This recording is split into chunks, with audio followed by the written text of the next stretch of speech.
cuerpo se mojaba como el rocío del cielo, hasta que su pelo creció como plumas de águila y sus uñas como las de las aves. Mas al fin del tiempo, yo, Nabucodonosor, alcé mis ojos al cielo, y mi razón me fue devuelta, y bendije al Altísimo, y alabé y glorifiqué al que vive para siempre, cuyo dominio es sempiterno, y su reino por todas las edades. En este capítulo 4 de Daniel, nos estamos ubicando históricamente hace 2600 años aproximadamente, precisamente en la zona geográfica donde tuvo su inicio el jardín del Edén o la civilización humana, ya que el jardín del Edén, de acuerdo a la Biblia, estaba situado entre los ríos Tigris y Éufrates. Y es muy interesante que precisamente lo que hace 2600 años pasó con un rey. Nos trasladamos al siglo XXI en el cual nos encontramos y nos damos cuenta que los lugares geográficos donde la Biblia dice que se inició la civilización y donde la Biblia afirma que la civilización va a terminar, es precisamente, damas y caballeros, donde actualmente los medios de comunicación y todos los encabezados actualmente de los periódicos en este mes de agosto del año 2014 en que nos encontramos, Irak y Siria están amenazando al mundo e involucrando a las naciones del mundo para que ya entren a un conflicto que se puede convertir en una tercera guerra mundial. Ahorita está tan grande la tensión en el Medio Oriente entre esta guerra civil que hace algunos años el presidente de Estados Unidos retiró las tropas de Irak porque ya no querían, ¿verdad?, inmiscuirse en la política de Irak y dijeron, pues ustedes, los iraquíes, encárguense de defender su nación. Estados Unidos no quiere ya intervenir ni tampoco regresar al colonialismo, sino que ellos pudieran comenzar a resurgir como una nación. Desgraciadamente, Estados Unidos se retiró anticipadamente, porque Estados Unidos, cuando se retiró, se quedaron en Irak los chiitas, los musulmanes chiitas. Y para que podamos nosotros entender cómo está esta situación, voy a retroceder un poco a la historia, para que podamos tener una más comprensión más amplia de lo que está pasando en el mundo, porque tú como cristiano y yo también necesitamos estar actualizados y entender que lo que la Biblia explica es lo que está pasando a nuestro alrededor, porque esto demuestra las evidencias y la inspiración divina de las Sagradas Escrituras. 600 años después de que Cristo muere, más o menos en el año 620, había un Omar califa o un califa llamado Omar que comenzó a tratar de fundar el califato. ¿Qué cosa es el califato? El califato es el dominio de los califas, o sea, un rey gobernando a todos los musulmanes. Cuando Mahoma muere, entonces se divide los musulmanes en dos ramas. Unos decían, no, es que los musulmanes debemos de gobernar los que venimos de la herencia directa de Mahoma. Y estos fueron los sunis. Y otros dijeron, no, es que el derecho de gobernar es democráticamente. No tiene que ser a través del linaje de Mahoma, es por votación. Y ahí nacieron los chiitas. Entonces los mismos hermanos, ¿verdad?, musulmanes, se dividen completamente en dos secciones, los sunis y los chiitas. Pasa el tiempo y aproximadamente durante 400 años, los otomanos turcos musulmanes comenzaron a gobernar el mundo.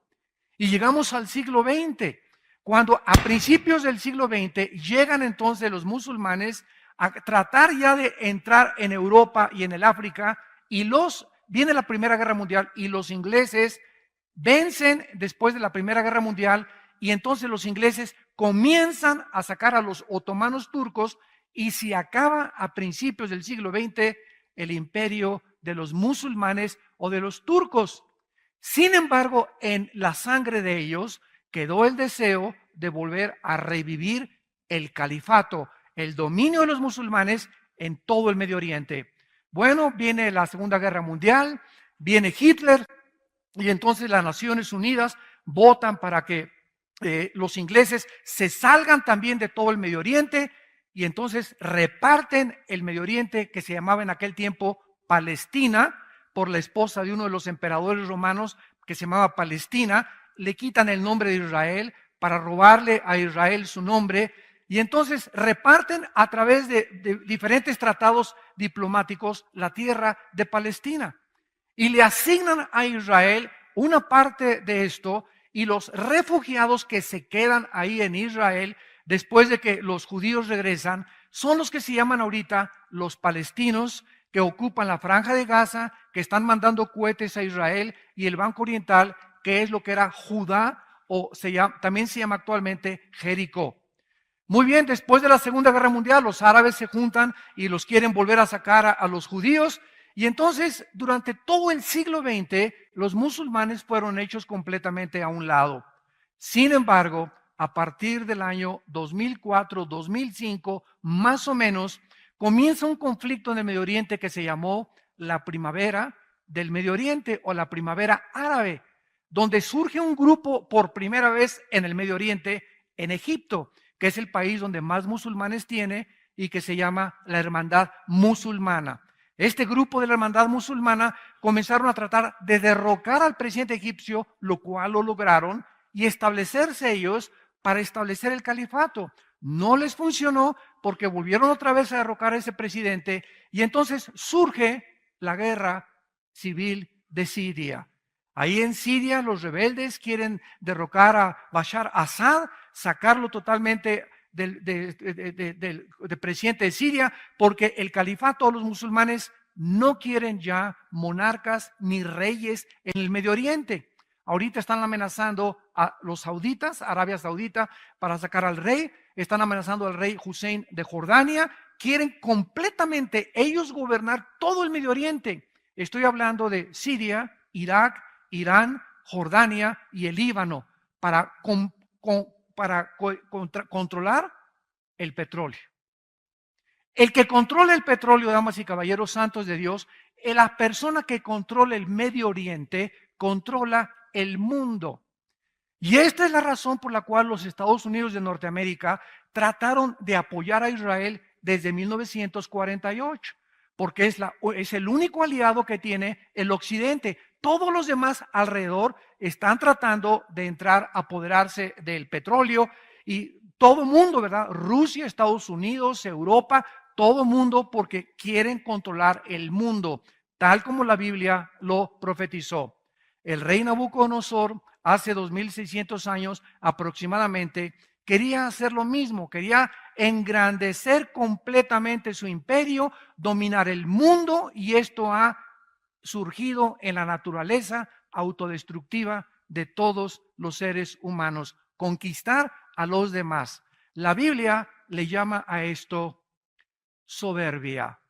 Y el tema de esta mañana es la locura de la soberbia en el libro de Daniel. El rey Nabucodonosor fue el rey más famoso que ha tenido Babilonia, lo que es actualmente la nación de Irak. En Irak estaba el jardín del Edén. En Irak Dios puso a la primer pareja humana, Adán y Eva. En Irak el primer asesinato se llevó a cabo. Qué interesante, ¿no? El primer derramamiento de sangre cuando Caín asesina a su hermano Abel se llevó en la tierra de Irak. En Irak fue la primera rebelión mundial masiva contra Dios. Génesis capítulo 11, la Torre de Babel. En Irak es donde se han llevado los mayores conflictos. Y de acuerdo a la Biblia, qué interesante que cuando acaba la Biblia, Irak otra vez se convierte en el libro del Apocalipsis. Veamos rápidamente en el libro de Apocalipsis, a los que les interese, en el capítulo 9, tanto al principio de la Biblia como al final de la Biblia, Irak es, después de Jerusalén, el lugar geográfico que más se menciona en la Biblia. En la Biblia aparece con el nombre de Babilonia, o la tierra de Sinar, o la tierra de los caldeos. Dice en Apocalipsis capítulo 9, versículo 11, y tienen por rey al ángel del abismo, cuyo nombre en hebreo es Abadón y en griego Apolión. El primer ay pasó, vienen 2 ayes después de esto. El sexto ángel, esto sucede en la sexta trompeta del Apocalipsis. Oyó una voz entre los 4 cuernos del altar de oro que están delante de Dios, diciendo al ángel que tenía la trompeta: desata a los 4 ángeles que están atados junto al río Lerma. ¿Eso dice? Junto al río Nilo, junto al río Támesis. La Biblia es absolutamente específica. La Biblia nos muestra que junto al río Éufrates, donde comenzó la humanidad, donde se llevó el primer pecado, donde estuvo la primer pareja, donde Satanás ya había ocupado antes de Adán el huerto del Edén en el mundo preadámico, donde los ángeles caídos estuvieron ahí tratando de mezclarse y pervertir la genética humana en Génesis capítulo 6. En este mismo lugar geográfico aparece otra vez Irak al terminar la Biblia. Y entonces el Espíritu Santo nos corre las cortinas y nos muestra que en Irak se encuentra, porque el río Éufrates está precisamente en Irak. No podemos perder de vista esto. Es inequívocamente, ¿verdad?, absolutamente cierto de que estamos hablando del terreno de Irak. En Irak se encuentran los 4 ángeles caídos, más crueles y más sanguinarios de los que se rebelaron junto con Satanás. Están estos ángeles tan atados ahí en Irak que cuando se desaten van a matar a la tercera parte de la humanidad. Dice a continuación el versículo que acabamos de leer, el versículo 15, y fueron desatados los 4 ángeles, Apocalipsis 9:15, que estaban preparados para la hora, día, mes y año, a fin de matar a la tercera parte de los hombres. Qué interesante, señores sociólogos, señores antropólogos, señores investigadores, que andan buscando ustedes en eruditos y en autores no cristianos y fuera de la Biblia, una información que solamente contiene la Biblia. Precisamente ahorita es en Irak donde se encuentra el conflicto que puede prender la mecha a una tercera guerra mundial. Es tan grave ahorita la situación en Irak que ahora sí ya, después de que en Irak se levanta un nuevo grupo que ya no es la hermandad musulmana, ahora en inglés es ISIS, ¿verdad? Que es el Estado Islámico. Entonces, este grupo islámico que en inglés se llama ISIS, Islamic State, de Irak y de Siria, que es la traducción al español, quieren revivir el califato bajo un hombre que se llama Abu Baghdadi. Y este hombre está junto a un ejército de 20,000 hombres. Al Qaeda es Pinocho junto con ellos. Los mismos líderes de Al Qaeda han dicho: ni siquiera nosotros tenemos la crueldad de cortarle las cabezas y abrir los vientres de las mujeres y exhibirlos por todos lados, como lo hemos visto, con la sangre fría de estos grupos completamente, nosotros lo sabemos, completamente endemoniados. Es un ejército de demonios en el Medio Oriente, que están avanzando ya desde Siria, tomaron Mosul, tomaron Tikrit, que era la ciudad donde nació Saddam Hussein, y están avanzando hacia Bagdad. Ahora que comenzaron a avanzar hacia Bagdad, el grupo del Estado Islámico, entonces Estados Unidos despertó, el presidente Obama despertó y dijo: Dios mío, comenzaron por todos lados, ¿quién los va a detener? Si llegan a Bagdad, en Irak, donde todos son chiitas, en Arabia Saudita son chiitas, en Irán son chiitas, y de una forma tienen que detener a los sunnis musulmanes que no se apoderen de Bagdad, ¿quién lo va a hacer? Entonces Estados Unidos consintió de comenzar a mandar aviones F-18 de guerra para comenzar a bombardearlos desde el aire, porque no quieren mandar tropas terrestres todavía, porque costaría billones de dólares que Estados Unidos ya no tiene. Entonces hay un vacío impresionante en el mundo de liderazgo. Durante más de 60 años, desde la Segunda Guerra Mundial, ¿quién ha tenido la preeminencia? ¿Quién ha sido el policía del mundo para combatir a los nazis, a los fascistas y a los comunistas? Estados Unidos de Norteamérica, con Europa, Inglaterra, etcétera, etcétera. Pero ahora que Estados Unidos ha caído económicamente, ahora que Europa se encuentra, España, Portugal, Grecia, Italia en la bancarrota económica, ahora que Alemania ya no tiene dinero para prestarles a las naciones para poder ayudarlas como tenían después de la Segunda Guerra Mundial, hay un vacío impresionante en el mundo. Y este vacío, ¿quién lo va a ocupar? ¿Quién va a cuidar ahora a todos estos salvajes de que se apoderen del mundo? Antes era Estados Unidos, Inglaterra y Europa, ya no quieren entrar. ¿Por qué no han podido detener a Putin? Putin llega con sus tropas descaradamente a Ucrania, se apodera de la península de Crimea, donde está el mar Negro y donde está la base naval más grande de Rusia. ¿Por qué? Porque de ahí brinca Rusia, tal como Ezequiel capítulo 38 lo profetizó hace 2500 años en la Biblia. Rusia, Magog, Rosh y Magog van a brincar junto con Irán para atacar a Israel y apoderarse del petróleo. Todas las cosas que están profetizadas en la Biblia, ¿verdad? Lo tenemos en este libro que escribí y lo pueden encontrar ustedes también en la palabra de Dios. Pero ¿quién va a detener ahora este grupo? Pues están tratando de bombardearlos desde el aire y entonces ahora Europa dice ya no podemos entrar.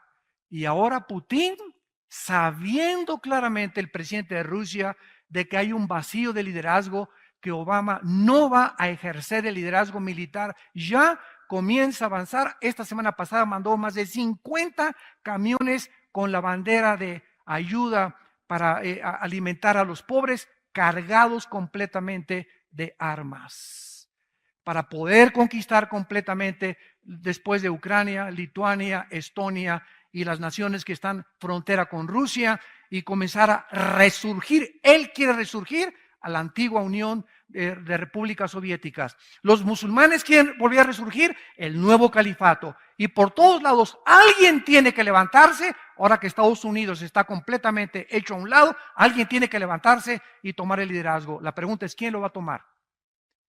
Y la persona que tome el liderazgo es la que va a precipitar al mundo a donde las profecías bíblicas dijeron que el mundo se dirigía. Toda esta información es maravillosa a la luz de la Biblia y el ejemplo que tenemos en el rey Nabucodonosor, presidente rey de Irak, del imperio babilónico, el más grande que ha existido después del imperio romano, era precisamente que este rey comenzó a ensoberbecerse y a creer que él podía gobernar el mundo hasta que 3 veces, regresamos al libro de Daniel, 3 veces se le da este mensaje al rey de Irak. 3 veces Dios les habla a los líderes, a los gobernantes, y tú puedes decir en esta mañana, o los que nos ven por televisión, yo no soy presidente de ningún país, yo no soy dictador de ningún país, yo no soy líder todavía mundial de ningún lado, pero quiero decirte que tú eres líder de tu familia. Tú eres líder de tu casa, de tus hijos y de tu esposo. Y este mensaje es para todos aquellos que tienen un liderazgo, porque el liderazgo en la Biblia lo dio Dios en la iglesia, en la familia y en los gobiernos al varón. Pueden discutir lo que ustedes quieran, es clarísima la Biblia. En la casa el varón es el responsable. Y a quien Dios hará responsable de los problemas que surjan en el hogar. Y si hay un divorcio, a menos que sea por adulterio, que tu mujer se fue con Juan Charrasqueado, ¿verdad? Entonces es muy diferente. Pero fuera de eso, nosotros somos los que tenemos que poner el liderazgo en la casa. Responsables económicamente de la casa, moralmente de la casa, y que nuestros hijos caminen bien, que no introduzcan drogas a la casa, que vean nuestros hijos en nosotros el ejemplo. Y así como nosotros somos responsables y algún día vamos a dar cuentas a Dios. Algún día, cuando tú mueras y yo muera, vamos a estar ante el tribunal de Dios. Te puedes reír todo lo que quieras y puedes burlarte todo lo que quieras de Dios. Pero está escrito que tienes que morir. Y cuando tú mueras, ¿qué susto te vas a llevar? Y esto es un mensaje que Dios le da a todas las personas para que entendamos que no somos dioses. Vean ustedes este mensaje en el versículo 17, 25 y 32 de Daniel capítulo 4. Dice el versículo 17, la sentencia es por decreto de los vigilantes, o sea, los ángeles que Dios mandó a darle este recado a Nabucodonosor. Y por dicho de los santos, la resolución, para que conozcan los vivientes que el Altísimo gobierna el reino de los hombres y a quien Él quiere lo da y constituye sobre Él al más bajo de los hombres. Nabucodonosor había tenido un sueño, que era un árbol que crecía inmensamente hasta el cielo y cuyo follaje del árbol era grandísimo y las aves venían y se paraban en las ramas de este árbol. Y abajo venían también los animales y bajo la sombra de este árbol comenzaban a pacer las vacas y todos los animales, los mamíferos y todos los del campo. Y entonces el rey comienza a sufrir y dice, ¿quién me va a interpretar este sueño? Y por variar, ¿verdad? Le habla a los discípulos de Walter Mercado, a los astrólogos y a los magos y a los brujos y a los chamanes. A ver, vengan y díganme ustedes de qué se trata este sueño. Y como ninguno de ellos podía interpretar el sueño, ¿qué significaba ese árbol que había llegado hasta el cielo? ¿Se acuerdan Nabucodonosor de que anteriormente había tenido otro sueño en el capítulo 2, ya lo vimos, de una gran estatua, ¿se acuerdan? Con la cabeza de oro, los brazos y el pecho de plata, el vientre de bronce y las dos piernas de hierro y los dedos de los pies, una mezcla de hierro mezclado con barro, que no vamos a detenernos aquí, está en el capítulo 2, ya lo vimos, que simbolizaban los imperios mundiales gentiles hasta la venida de Jesucristo. Entonces Nabucodonosor se acuerda de Daniel y Daniel llega otra vez a la presencia del rey y le dice, rey, tú eres ese árbol que llegaba hasta el cielo. Y todo el follaje y todo lo que tú tenías son las personas de las naciones junto a Babilonia que se acogieron al poder de tu majestad, de tu honor y de todo lo que Dios te ha dado. Sin embargo, la Biblia nos muestra que cuando Dios le interpreta este sueño a Daniel, Daniel le dice, pero Dios dice que ahora van a cortar este árbol y esto significa que tu reino ha terminado, pero vamos a dejar las raíces, dice la interpretación del sueño, significando que si tú te arrepientes, puedes regresar a gobernar, pero en este lapso vas a perder la razón. Vas a perder la razón. Damas y caballeros, si me pongo a mencionar ahorita algunos líderes del mundo, de las naciones y del pasado, son hombres que a la luz de cualquier punto de vista psicológico estaban completamente enfermos de sus facultades mentales. José Stalin, Adolfo Hitler, Alejandro el Magno, Saddam Hussein, Atila, Muammar Gaddafi y todos estos líderes del pasado y de hace algunos años que nos damos cuenta que ¿qué les sucedió? Se ensoberbecieron. Se ensoberbecieron. ¿Y cómo acabaron estos líderes? Y lo que dice la Biblia, ¿verdad? Dice en el versículo 17, la sentencia es de los vigilantes hasta que conozcan los vivientes que el Altísimo gobierna. Y cuando Daniel le comienza a interpretar todas estas cosas, le dice claramente en el versículo 23, y en cuanto a lo que vio el rey, que un vigilante santo descendía del cielo y decía, corten el árbol, destrúyanlo, mas la cepa de sus raíces dejen en la tierra con atadura de hierro y de bronce en la hierba del campo, y sea mojado con el rocío y con las bestias del campo, sea su parte, hasta que pasen sobre él 7 tiempos. Esta es la interpretación, mi Señor. Versículo 25, que te echarán de entre los hombres. Con las bestias del campo será tu morada, con hierba del campo te apacentarán, como a los bueyes, con el rocío del cielo serás bañado, y 7 tiempos pasarán sobre ti, hasta que conozcas, por segunda vez se le dice, hasta que conozcas que el Altísimo tiene dominio en el reino de los hombres y que lo da a quien Él quiere. ¿Qué ha sucedido con todos estos dictadores? ¿Cómo murió Hitler? Escondido como un pollo mojado, remojado, en un búnker, y agarra la pistola y se vuela la tapa de los sesos. El mismo hombre que años antes o meses antes había dicho, yo soy el líder del Tercer Reich. Y donde todos los hombres decían, ¡Ja, Hitler! Y donde todos los alemanes, 85 millones de alemanes, creyeron que él era el Salvador, el Mesías que esperaban, que volvería también, después de perder la Primera Guerra Mundial, resurgir Alemania a su antiguo poder. ¿Cómo acabó Hitler? Completamente tirado en el suelo, matándose y quitándose la vida junto con su esposa Eva Braun. ¿Cómo acabaron todos los demás dictadores? ¿De qué manera acabó Saddam Hussein? En un hoyo de 2 metros de Hussein con sus reinos en Irak.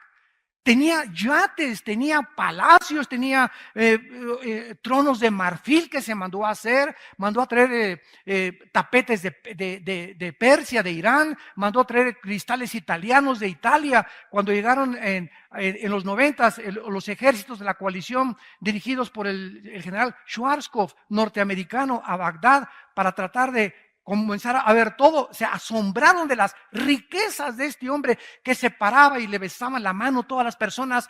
¿Cómo acaba Hussein en un hoyo de 3 metros con lleno de piojos en la barba y completamente desquiciado? Así acabó. ¿Cómo acabó Muammar Gaddafi, el líder de Libia? ¿Cómo acabó ese hombre que se paseaba así con un despotismo y una soberbia? Mandó matar mujeres, mandó matar niños, multimillonario, derribó un avión que salió de Londres hacia otro destino con 360 pasajeros y nadie le pudo hacer nada porque comenzó a vender el petróleo que tiene Libia. ¿Cómo acabó? Muammar Gaddafi acabó en una alcantarilla de una de las calles de Trípoli. Metido ahí escondido como ratoncito, lo encuentra el pueblo, lo sacan, le dan una madrina de aquellas, lo arrastran por todos lados, lo patean, lo sodomizan y le dan un balazo en la ambulancia. Así acabó ese hombre, como un perro completamente sarnoso. ¿Cómo murió Benito Mussolini en Italia? El contrapache, ¿verdad? Y el amigo y socio de Adolfo Hitler, Benito Mussolini, otro dictador déspota, soberbio, lo agarran en la plaza de Florencia y lo cuelga el mismo pueblo, Todos estos hombres, Hussein, Hitler, Gaddafi, Mussolini, son del siglo XX, de nuestra época o de la época de nuestros padres o abuelos. Y el mundo no entiende, y los líderes que están ahorita y que siguen vivos, los siguen sin entender que Dios es el que gobierna. Él es el único soberano. Y si tú que me escuchas tienes un puesto político, de gobernante, de autoridad, o tienes una fábrica que has prosperado o un negocio que has prosperado, nunca te ensoberbezcas. Ni creas ni digas, es que mi esfuerzo y mi negocio y mis capacidades intelectuales y físicas me han podido dar lo que yo tengo alrededor. Te equivocas con todo el corazón. Porque sabes una cosa, los vigilantes acaban de decir, sobre ti vas a caer. Ya está puesta el hacha a los árboles y cualquier árbol que no dé buen fruto será cortado. Miren ustedes en el libro de Deuteronomio, en el Antiguo Testamento, en el capítulo 8. Dios, desde antes que su pueblo entrara a la tierra de Canaán, Dios sabe lo que hay en el corazón humano. Soberbia. A continuación vamos a explicar lo que es la soberbia. Porque tú puedes creer que no lo eres y secretamente serlo y no te has dado cuenta. Y es un veneno grandísimo que va a impedir y va a seguir impidiendo que Dios te bendiga. Hay cantidad de cristianos. ¿Por qué no me bendice? ¿Por qué no prospera mi negocio? ¿Por qué no salgo adelante? ¿Por qué no tengo paz? ¿Por qué tengo que usar pastillas tranquilizantes? Equanil, Valium, ¿Por qué estoy en este estado de estrés? ¿Por qué no puedo descansar ni cuando me voy a acostar? ¿Por qué no tengo paz? Puede ser en lo más profundo de tu vida que vives con soberbia. Y si hay un pecado que Dios abomina, es la soberbia. Y antes de que su pueblo entrara a Canaán, Dios les advirtió, versículo 11, cuídate de no olvidarte de Jehová tu Dios. Deuteronomio 8, versículo 11. Para cumplir sus mandamientos, sus decretos y sus estatutos que te ordeno hoy. Escucha la advertencia. No suceda que comas y te sacies y edifiques buenas casas en que habites y tus vacas y tus ovejas se aumenten y la plata y el oro se te multipliquen y todo lo que tuvieres se aumente. ¿Y cuál es el problema cuando comenzamos a prosperar y en nuestro corazón hay soberbia? Se enorgullece nuestro corazón. Esta es la razón por la cual muchos de ustedes no han sido bendecidos tal vez económicamente. O no han podido prosperar a otro nivel y sigues como perico perro desde hace 10 años. ¿Por qué? Porque si Dios te bendijera, y ahora se ha hecho la famosa herejía de la doctrina de la prosperidad. No, tú haces esto, haz un pacto, ¿verdad? Y vas a tener dinero, y vas a tener el otro, y se va a sanar tu esposa y todo va a decir vencido, pero nunca dicen las condiciones para eso. Claro que Dios nos quiere bendecir, pero si tú eres una persona humilde de corazón. Porque si Dios te bendice con dinero y tú eres soberbio en tu vida, ese dinero, esos negocios que estás haciendo, se van a convertir en tu vida en una maldición. ¿Sabes por qué? Porque cuando uno tiene dinero o cuando uno prospera sin Dios, no sabe cómo usar el dinero. Y lo vas a usar y te lo vas a gastar en lo que menos te imaginas. Y tus negocios van a comenzar a fracasar porque hay un problema en tu vida. Ya Dios no te quiere dar más. Porque no eres generoso ni eres administrador de lo que Él te ha dado. El que es fiel en lo poco, será fiel en lo que tiene mucho. El que en lo poco es infiel, no esperes que Dios te dé más. Porque en lo poco que Dios te ha dado, no ha sido fiel. Entonces, este es el peligro, que se enorgullezca tu corazón. Escucha lo que dice. Y te olvides de Jehová tu Dios, que te sacó de la tierra, de Egipto, de casa de servidumbre. Versículo 16, que te sustentó con maná en el desierto, comida que tus padres no habían conocido, afligiéndote y probándote para a la postre hacerte bien, y digas en tu corazón, mi poder y la fuerza de mi mano me han traído esta riqueza. Esa es la soberbia, tratar de buscar tu identidad aparte de Dios. Tratar de ser algo o de alguien y sacar a Dios de la ecuación.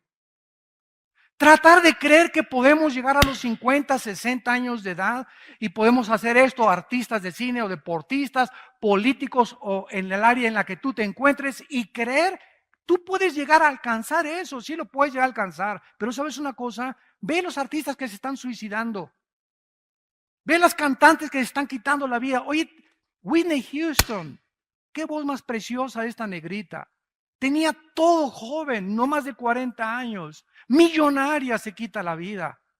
La que vestía a la esposa del presidente Obama, que era esposa o amante, no sé, de los Rolling Stones, se suicida en su closet y se cuelga. Era la modista más famosa de Nueva York. Este muchacho que hizo una película de hacer reír a todos los niños, Robin Williams, se acaba de quitar la vida en una depresión profunda. Y dice, es que yo por afuera reía y lloraba por dentro. Y las gentes, dijo Robin Williams a uno de sus familiares una semana antes de morirse, la mayor parte de la gente en Hollywood son unos hipócritas. Ninguno manifiesta la cara que tienen verdaderamente. Porque todo es una apariencia, un maquillaje. Muy poca gente vamos a encontrar que te va a mirar y va a ser contigo tal como Él es.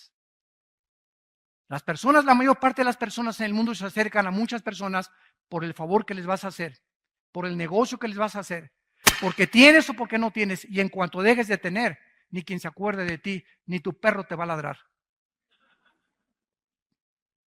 La apariencia.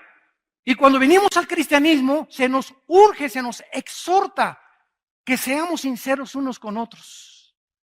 Que no nos miremos con hipocresía unos con otros. Ay, hermano, ¿cómo está? Aleluya, gloria a Dios al Eterno. Tiene cara de avispa. Me acabas de saludar y te das la vuelta y hablas mal en contra de esa persona. Eso es hipocresía. Y eso lo ve Dios porque Él conoce nuestros pensamientos. Salmo 139. Tú conoces mis pensamientos, Señor. Él sabe lo que pensamos. Y esta es la razón por la cual no hay bendición. Muchas veces en las vidas de muchas vidas que nosotros tenemos y que conocemos en nuestra familia y alrededor también. Ahora vemos nosotros, en penúltimo lugar, de qué forma este rey perdió la razón. ¿Qué es lo que pasa con todas estas personas soberbias? Mira, la soberbia te hace perder la brújula. ¿Quién es una persona enferma mentalmente de acuerdo a la Asociación de Psiquiatría en California? Hay más de 100 características que mencionan que una persona no es normal. Pero el presidente de esta Asociación de Psiquiatría en California, ¿saben lo que dijo en una reunión? Es que hemos llegado a un punto, los psiquiatras y los psicólogos, que no sabemos si nosotros estamos más locos que los pacientes. Hemos llegado a un punto donde ¿quién va a tener el parámetro de qué es normal? ¿Qué es normal ya? Para los que se casan hombres con hombres y mujeres con mujeres, para ellos es normal. La sociedad lo acaba aceptando como algo normal. Dice la Biblia que no, que es una locura. Que es insanidad mental completa. Han perdido la brújula y le están llamando a lo malo bueno y a lo bueno malo. Hemos llegado a un punto en la sociedad en la que vemos la televisión y ya es normal ver adulterios en las telenovelas. Ya es normal que las niñas se acuesten antes de acostarse con sus novios. Ya es normal tener un amante, una canita al aire. Ya es normal violar, ¿verdad?, a la sociedad, violar al gobierno, no pagar impuestos, etcétera, etcétera. Y ya es normal, y no es normal, pero nosotros le llamamos normal. Y esto es un síntoma de que algo está mal con el ser humano. No hay ninguna religión que te diga cuál es el problema humano más que la Biblia. El pecado. Todas las religiones enseñan algo, es verdad. Cuando alguien me dijo, el cristianismo es Cristo enseñando algo, les dije, no es cierto. Todos los líderes religiosos enseñan algo, pero ninguno te rescata. Y el cristianismo es diferente a todas las religiones en que el fundador del cristianismo no solamente fue un gran maestro de moral, sino que él vino a dar su vida y pagar por nuestros pecados. Gloria a su nombre.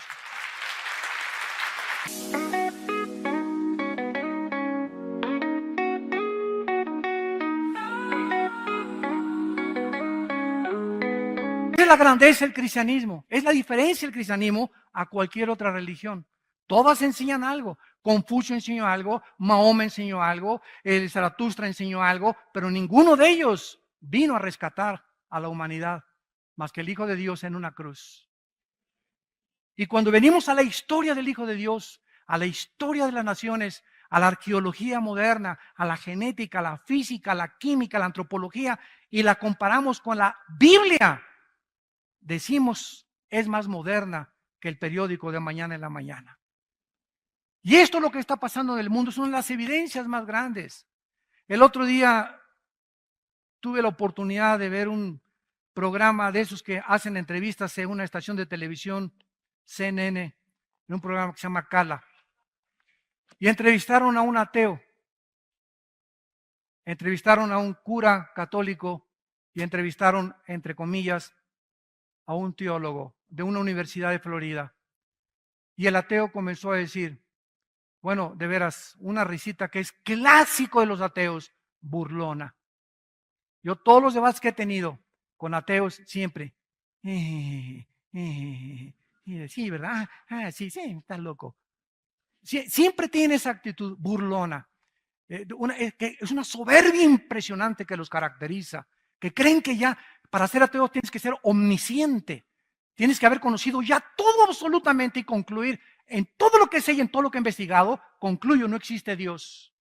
No conoces ni dónde está Zapopan. Y el ateo dice, es que el Dios del Antiguo Testamento era un dictador, mandó matar a las personas. Y es una contradicción, atacando desde siempre. El ataque no es contra los musulmanes, ni contra los budistas, ni contra, es siempre los ataques siempre serán contra el cristianismo y contra la persona de Cristo. Nunca atacan a Buda, nunca atacan a Zoroastro, nunca atacan a Confucio, siempre es Cristo, la cruz o el cristianismo. Qué interesante, ¿verdad? No es coincidencia. Y dice, el Dios del Antiguo Testamento es un Dios soberbio, es un Dios déspota que manda matar a los cananitas, y en el Nuevo Testamento aparece otro Dios que se llama Cristo, que es el Dios de amor. ¿Qué contradicción dice? ¿Cómo me pueden explicar eso? Y el teólogo se acerca con él y le hace su sobadita y le dice, no, pues sí es cierto, ahora yo estoy de acuerdo que el Dios del Nuevo Testamento es Dios de amor, el del Antiguo Testamento es un dictador. El que mejor respuesta tuvo fue el curita de Nueva York. Por lo menos dijo cosas coherentes, me sorprendió.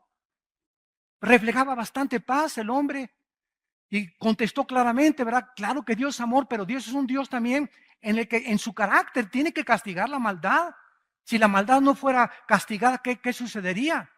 ¿Qué pasaría si no hubieran detenido a Hitler, a los nazis? ¿Qué hubiera pasado si no detienen a Mussolini en el fascismo en Italia?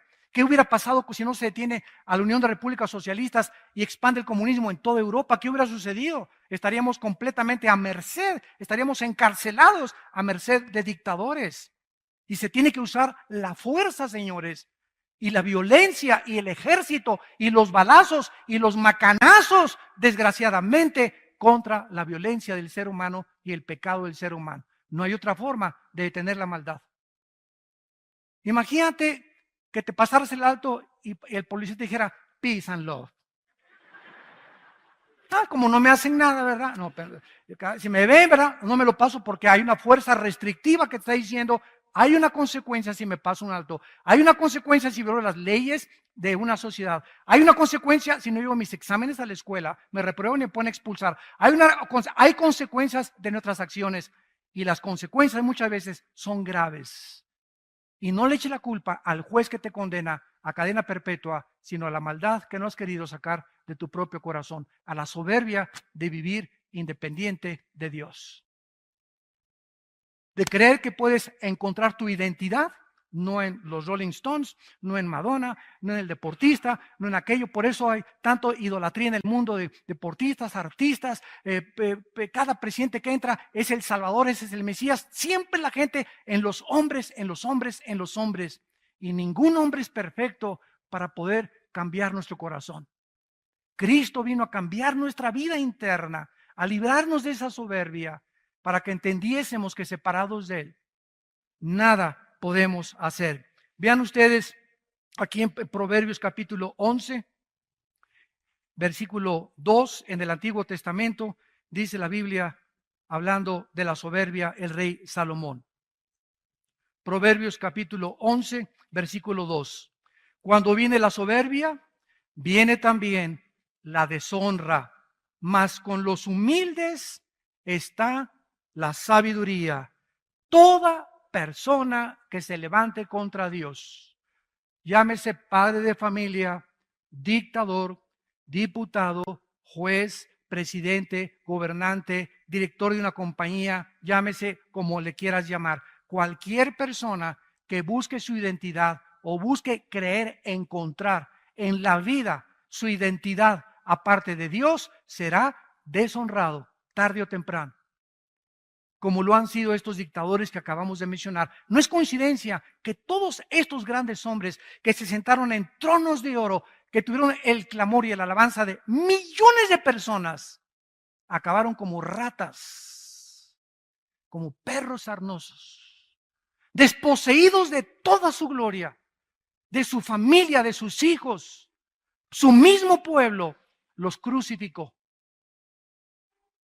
La soberbia es hermana de la deshonra, mas con los humildes está la sabiduría. No hay ninguna persona en esta mañana que nos escuche, tampoco a través de los medios masivos de comunicación. No hay ninguna persona que pueda tener sabiduría para educar a su familia, para educar a tu esposa, para mantener tu matrimonio, para administrar sabiamente tu negocio, que no sea humilde. Porque es la humildad la característica imprescindible para poder administrar, gobernar una nación, gobernar mi casa, gobernar la escuela, mi negocio, todo mi dinero, mis cuentas del banco. Necesito sabiduría. Y esta sabiduría Dios la da solamente a los humildes, a los que han reconocido que el Altísimo gobierna, que cada mañana que me levanto, tengo que estar de rodillas ahí junto a mi cama, diciéndole: Padre Santo, tú eres el único que este día me vas a sostener. Yo, separado de ti, no puedo hacer nada, no soy nadie absolutamente sin ti, Señor. Ayúdame con mi esposa, ayúdame con mis hijos, dame sabiduría para administrar este dinero, dame sabiduría para este negocio, dame sabiduría. Me levanto en la mañana, me lleno de la palabra de Dios, tengo comunión con Dios y comienzo a enfrentar la vida con esa sabiduría que solo el Espíritu Santo puede dar. Y esa sabiduría, escuchen, siempre va acompañada de paz interior. Nos sentimos tranquilos. Llegamos en la noche a la casa y me acuesto tranquilo. Y no estoy como Pepita en comal. Y me despierto a las 11 y eso, y pienso, ¿y qué haré mañana? Y a la 1 de la mañana, y prendo un cigarro a la 1 de la mañana, o se echa un mezcal a las 2 de la mañana, o unas pastillas tranquilizantes, y te levantas como león enjaulado. Ya tus hijos no tienen comunión contigo, no tienes tiempo para nada, te vas de vacaciones y el domingo que es para descansar, llegas a tu casa y a seguir trabajando, porque eres un hombre trabajador. Eres tonto. Eso no es sabiduría. Dios quiere que disfrutes tus hijos, tu familia, el tiempo, Chapultepec, los árboles, el caballo, el rancho. No pienses en nada. Juega con tu perro Fido, juega con tus hijos, carga a tus nietos. Dios quiere que disfrutes la vida, que goces la vida. Una sola vida vivimos nada más. ¿Crees que vale la pena vivirla miserablemente como hasta este momento muchos la han vivido por la soberbia de su corazón? Dice Proverbios 16, versículo 18. Antes del quebrantamiento es la soberbia, y antes de la caída, la altivez del espíritu. Tarde o temprano, todos los soberbios serán quebrantados. ¿Por qué fueron quebrantados? Porque antes de que Dios mete el hacha al árbol, el árbol se infló como un pavo real. Y estabas así como guajolote. Como guajolote, ¿verdad? Te creías el rey, papucho de papuchos. Yo aquí, ¿verdad? Y guapo o bella, esto y el otro. Manejabas tu carro así, no volteabas. Al que te limpia los vidrios, quítate, chamaco feo, mugroso, no pares. Espérame tantito, ¿verdad? ¿Cuánta soberbia hay en el corazón? Ese pobre muchacho que te está limpiando los vidrios o que te da grasa en los zapatos, no tuvo la oportunidad que tú tuviste para ir a la universidad. No tuvo los padres ni los abuelos que tú tuviste para haber heredado lo que tú tuviste. ¿Crees que tú eres suficiente porque eres doctor o porque tienes un título, porque tienes dinero? ¿Te crees superior a un albañil, a un plomero, a un carpintero, a un chofer? ¿Por eso crees que tienes el derecho de tratar a esa gente de esa manera porque los consideras más bajos que tú? Eso se llama racismo. Y el racismo es una enfermedad del alma que hace creer a muchos seres humanos que por el color de ojos, color de piel, posición social, posición del club, les da el derecho de creer que son diferentes a los demás. Soberbia. Llegas aquí a una iglesia como esta de Vía Nueva para el Mundo aquí en Toluca y te dice el del seguridad: no se estacione ahí. ¿Y tú quién eres? ¿Sabes quién es? No es nadie tal vez. ¿Y tú que eres peor que él? Tú eres un chícharo de aguapuerca. ¿Quién eres tú? Y contesta: ¿y tú quién eres? ¿El rey de este mundo? Él es una persona asignada por los pastores para ayudar a acomodar los carros. Pero tu soberbia, ¿usted quién es? Y yo no sé, ¿qué no vio las placas que traigo? Uno sabe quién soy yo, que vengo de traje y todo. Quítese. Así nos han reportado muchas veces que muchas personas llegan así, que les dicen a los edecanes también, quítese. O te dicen, no se sienten ahí, yo me siento donde me da la gana. Soberbia. ¿Por qué? Porque tu corazón te dice, yo no tengo por qué humillarme contra esa persona. ¿Quién es? A menos que tenga un tipo de militar o alguna cosa. No, es un trabajador de la iglesia. Y a cualquier persona que trates de esa manera es porque en tu corazón te crees superior y nadie se puede atravesar en tu camino porque ya llegó el rey de Hollywood. Y finalmente leemos nosotros en Mateo capítulo 23, el Señor Jesucristo, versículo 12, hablando acerca de este pecado tan grande que tuvo Nabucodonosor, que le hizo perder la razón. Y Nabucodonosor descendió. ¿A qué nivel descendió Nabucodonosor? De los animales. ¿Cuál es el nivel de los animales? Mira, los animales matan por sobrevivir. La jungla la naturaleza está llena de violencia. Ve esa serie en la televisión, Animal Planet, en lugar de las telenovelas. Cosas que te edifiquen. Y ve las hormigas entre ellas matándose a las grandes, la ley del más fuerte. El tiburón comienza a los chiquitos, los leones, ¿verdad?, sobre las cebrillas indefensas. Es una violencia en la naturaleza, pero toda esa violencia que ves, ninguno de ellos, ni las hormigas, ni los leones, ni los cocodrilos, ni los tiburones, a ninguno de ellos va a juzgar Dios. Todos ellos no son culpables de esa violencia. De acuerdo a la Biblia, esa violencia que nos rodea en el mundo animal, en el mundo de los insectos, el ébola, esos virus que atacan el cáncer, que es el cáncer, son células que atacan a las demás, violencia internamente, violencia en el mundo microscópico, violencia en el mundo macroscópico, cometas que se salen de su trayectoria, todo eso que vemos fuera de lo normal, tiene una causa, de acuerdo a la Biblia, el pecado humano.